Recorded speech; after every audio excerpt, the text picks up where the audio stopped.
आपण मानक मो चैनल रे अनेक अनेक स्वागत। आज आम आम ओडिशार ऑथेंटिक रेसिपी सजना साग मुग डाली खरड़ा बा साग मुग बनैबा। यह बहुत टेस्टी एंड हेल्दी रहिबो। वीडियो को प्रथम रु शेष पर्यंत देखंतु। आशा करबी आज रेसिपी आपण मानकु पसंद आसीबो।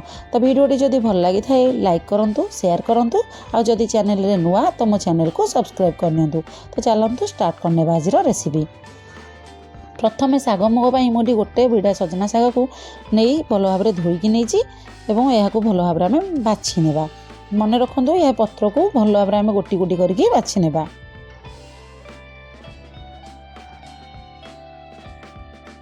ये रेसिपी पाई मु मुग डाली गोटे गिना मुग डाली सिझेकी रखी नहीं।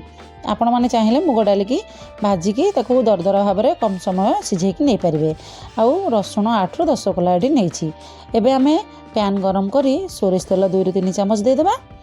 सोरिष तेल आमर टिके गरम हो गले आम ए कंचा लंका सुखिला लंका आ गोटे चामच सोरिष पकईदेवा। सोरिष फुटी आसिले एथिरे आमे रसुण जो रखी छेची नहीं एबे आमे छेचा रसुण एथिरे पकईदेवा। ए रसुण रे टेस्ट सागर टेस्ट बहुत भल लगी थाए। तो आपण माने रसुण को स्किप करेंगे।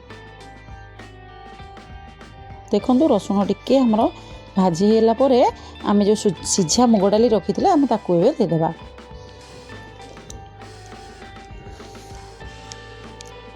एको आमे किछि समय कवर करनेले आमर तो मुग डाली प्रथम रु सिझी जाइछि। एबे आमे एथिरे स्वाद अनुसार लूण देदेबा।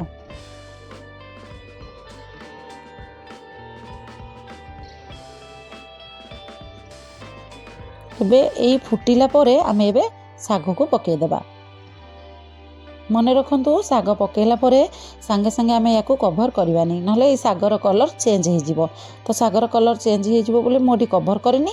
देखंतु धीरे धीरे से साग दबी गला परे आमे याको उलटाइबा।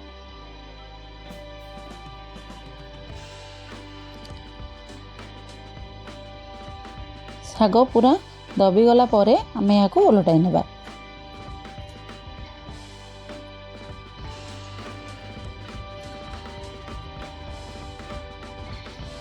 देखो साग ए दबी गलानी आम आपको ओलटाई नेबा। आउ आपको 2 ରୁ 3 मिनिट छाड़देबा सिझापी। देखो ये आमर रेडी हो गला सजना साग मुग डाली।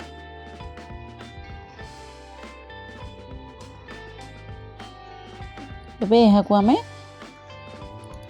गोटे सर्विंग बाउल को काढ़ी नेबा।